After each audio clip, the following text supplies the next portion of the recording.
Cruise के top deck से लक्षद्वीप समूह को देखना, ये छोटे छोटे आइलैंड्स की जो माला थी और उसके आसपास जो पानी का बदला हुआ रंग, हल्का नीला, गहरा नीला, इतना सुंदर और अचंभित कर देने वाला दृश्य था कि शायद ये दृश्य कभी नहीं भूलेंगे। और हमारी टेंडर बोट्स तैयार थीं, जिससे कि हमको अपने क्रूज़ से उतर करके लक्षद्वीप के अगाती आइलैंड पर जाना था। और अब हम अगाती आइलैंड तक पहुंच गए थे। क्रूज़ बीच से थोड़ा पहले ही गहरे पानी में रुक गया था और हम अपनी टेंडर बोट से बैठ करके पायर पर उतरे। वहाँ पर कार्स तैयार थी और उन कारों में बैठ करके हम पायर से होते हुए और अगाती जो आइलैंड है उसके गांव से होते हुए हम बीच तक पहुँचे, जिससे कि हमें वहाँ पर रहने वाले और उनके घर, उस शहर का भी हमको थोड़ा सा फील मिला। इतना खूबसूरत पानी, वो नीला गहरा रंग, शब्दों में बयां कर पाना किसी के भी बस की बात नहीं है। यूँ तो मालदीव्स बहुत खूबसूरत है, लेकिन लक्षद्वीप उससे भी ज़्यादा खूबसूरत है। मैं ये कह सकती हूँ क्योंकि मैंने दोनों देखे हैं।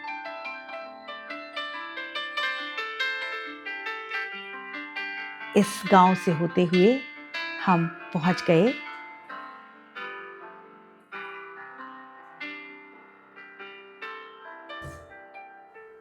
अगाती बीच पर और यहाँ पर हमारा वेलकम हुआ। वेलकम गेट बना हुआ था, आप उसके अंदर जाइए।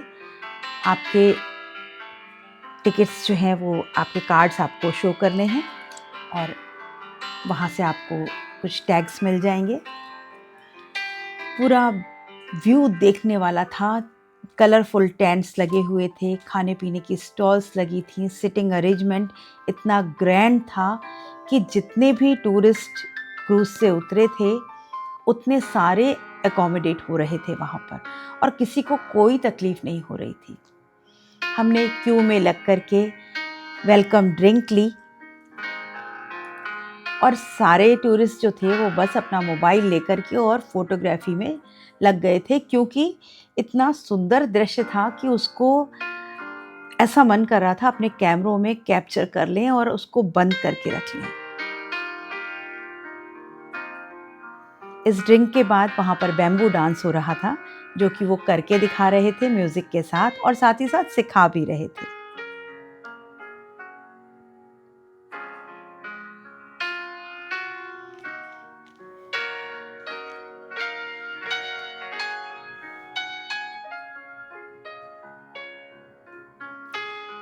बड़ा ही मज़ेदार लग रहा था ये और मैंने इसका अनुभव भी किया।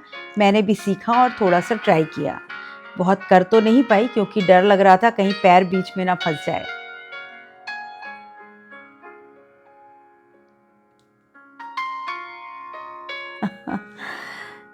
लेकिन बहुत मज़ा आया।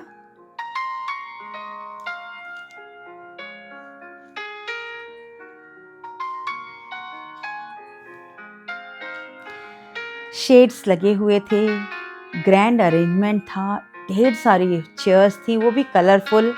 अम्ब्रेलाज लगे थे, उनमें बीच चेयर्स लगी थी, फोल्डिंग चेयर्स थी, केन सोफास थे, सब कुछ यहाँ था और सब कुछ आपके उसी पैकेज में इंक्लूडेड। आपको कुछ भी अलग से पे नहीं करना है।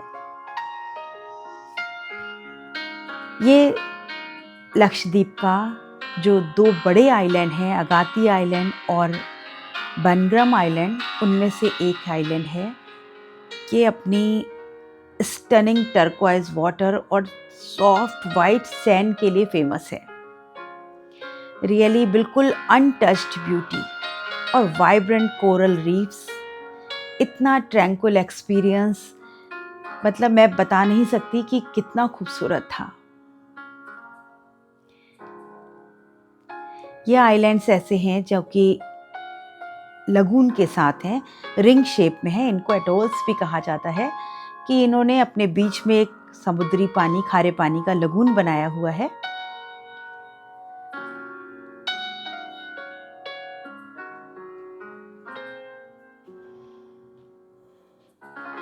ये आइलैंड 7.6 किलोमीटर लंबा आइलैंड है।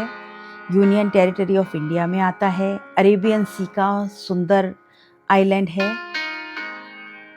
कावारती तहसील में आता है। इसकी पॉपुलेशन 7,700 ही है केवल। इस समय मैं हूँ अगाती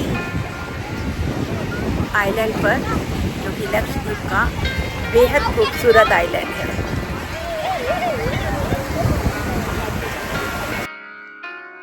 यहाँ लिटरेसी रेट 84% है और लैंग्वेज मलयालम बोली जाती है। और इनका स्टेपल फूड जो है वो राइस और सी फूड है। और ऑब्वियसली सी के किनारे रहते हैं तो सी फूड ही उनका स्टेपल फूड होगा।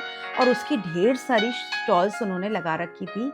वहाँ की जो लोकल लेडीज़ थी उन्होंने बड़े तरह तरह की डिश बना रखी थी उसमें, और लोग उसका एंजॉय कर रहे थे और जो लोकल फूड था उस कुजीन का आनंद ले रहे थे। मैंने तो, क्योंकि मैं सी फूड बहुत पसंद नहीं करती, तो मैंने नहीं खाया, लेकिन हस्बैंड ने खाया। इस बीच के पीछे की तरफ जहाँ थोड़ा शेड था वहाँ पर हम पहुँच गए और हमने यहाँ चाय पी, मैगी खाई और थोड़ा सा यहाँ का जो लोकल एक्सपीरियंस है उसको लिया। लोकल लोगों से बातचीत भी करी। यहाँ आने का बेस्ट सीज़न जो है वो अक्टूबर से मई है। अगर हो सके तो मॉनसून्स को अवॉइड करना चाहिए। लेकिन अगर आप टूरिस्ट हैं तो यहाँ पर केवल 2 ही होटल या रिसॉर्ट्स हैं जहाँ आप रुक सकते हैं अगर आप यहाँ पर्सनल आना चाहते हैं। और ये एक ही अकेला लक्षद्वीप का आइलैंड है जहाँ पर एयरपोर्ट है छोटा सा। यहाँ पर टूरिस्ट को आना जो है वो अलाउड तो है, लेकिन कुछ सर्टन रेस्ट्रिक्शंस हैं। आपको एक एंट्री परमिट रिक्वायर्ड होता है जो आपको पहले ही लेना पड़ता है, लेकिन जो क्रूज़र्स हैं उनको बिल्कुल नहीं करना पड़ता है। ये वॉशरूम है, चेंज रूम्स हैं। इतना नीट एंड क्लीन और इतना खूबसूरत बाथरूम बनाया था, जेंट्स का अलग, लेडीज़ का अलग और बहुत बड़ा। उसमें इतने ढेर सारे केबिन्स थे कि कहीं कभी लाइन लगानी ही नहीं पड़ी।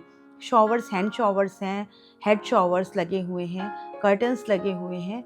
बहुत ही बढ़िया बना हो, बहुत अच्छा अरेंजमेंट। ये लोकल कुजीन्स के स्टॉल्स हैं जहाँ पर लेडीज़ जो हैं वो अपने तरह तरह के फूड को सर्व कर रही थी।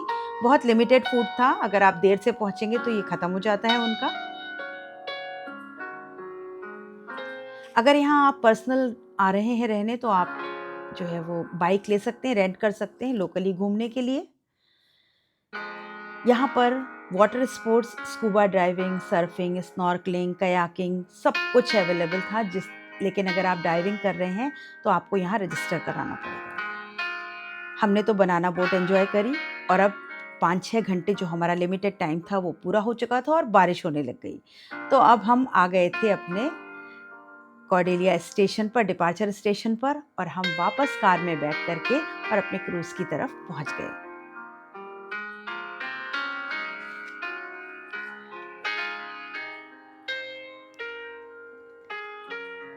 इतना ट्रैंक्विल एटमॉस्फियर, यूनिक कल्चर और टर्कोइज ब्लू कलर का पानी, वाइट सैंड, ये एक्सपीरियंस आप कभी भूल नहीं पाएंगे। वाकई मैं यहाँ अगर मौका लगा तो दोबारा फिर आना चाहूँगी। मालदीव्स भी गई हूँ, लेकिन लक्षद्वीप का आनंद अलग था और अपने क्रूज़ को दूर से देखना ये भी एक बड़ा ही अच्छा अनुभव था। यहाँ से पूरा शिप हमें दिखाई दे रहा था। सब ने यहाँ पर आइकॉनिक फ़ोटोज़ खिंचाई। टेंडर बोट्स वापस रेडी थी और हम अपना कार्ड दिखा करके बैठ सकते थे। कार्ड का बहुत ध्यान रखना है, वो खोना नहीं चाहिए, नहीं तो वो आपको टेंडर बोट में नहीं बैठने देते। फिर आपको बहुत लंबा प्रोसेस करना पड़ेगा, तब आप यहाँ से जा पाएंगे। टेंडर बोट आती और जाती रहती हैं। आप अपने समय के अनुसार आप जाएं और वापस लौट करके वहाँ पहुँच जाएं। तो आपको करीब एक 20 मिनट 25 मिनट की राइड है, आपको क्रूज़ तक पहुँचा देते हैं। हम वापस क्रूज़ पे आ चुके थे, शाम ढलने लगी थी और हम क्रूज़ के डेक पर जा कर के हमने ढलती हुई शाम का मज़ा लिया और सनसेट का मज़ा लिया। और फिर क्योंकि भूख लग चुकी थी और अपने क्रूज़ में तो अनलिमिटेड फूड रेडी था, हमने जम के खाना खाया, ड्रिंक्स लिए और पूरा फुल ऑन एंजॉय किया। नेक्स्ट डे मॉर्निंग हमारा उतरने का टाइम था, बाहर निकलने का। हमारा जर्नी कंप्लीट हो चुकी थी। हमने अपनी मॉर्निंग ड्रिंक्स भी बाहर डेक पर जा कर के ली और हमने इस सुबह का फिर से आनंद लिया, क्योंकि अब हमें उतरना था और इस एटमॉस्फेयर से बाहर जाना था। मन तो नहीं हो रहा था जाने का, लेकिन हर जर्नी का एक अंत होता है। और अब हम बॉम्बे पहुंच चुके थे, जहां पर कि हमारा शिप अपने टर्मिनल पर पहुंच चुका था। इनका बहुत खूबसूरत शिप टर्मिनल बना हुआ है, बिल्कुल एयरपोर्ट के स्टाइल में। अभी नया है, अभी बन रहा है।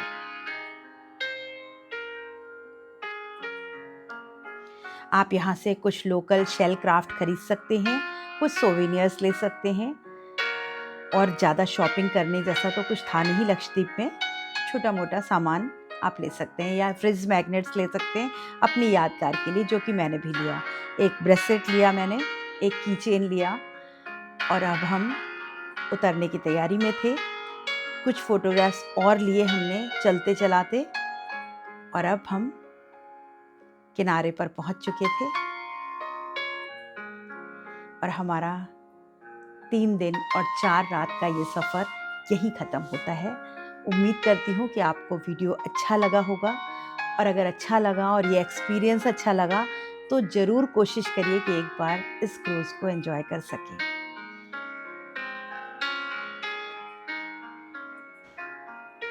नेक्स्ट वीडियो में मैं आपको बताऊंगी कि क्रूज़ पर क्या ले जाना है, क्या नहीं, क्या करना है, क्या नहीं, क्या तैयारी और कैसे तैयारी करें। और उम्मीद करती हूँ कि आपको उससे भी कुछ फ़ायदा मिलेगा। तो जुड़े रहिए मेरी इस जर्नी में मेरे साथ। मिलते हैं मेरे नेक्स्ट वीडियो में, dos and don'ts on cruise. Goodbye. Thanks for watching.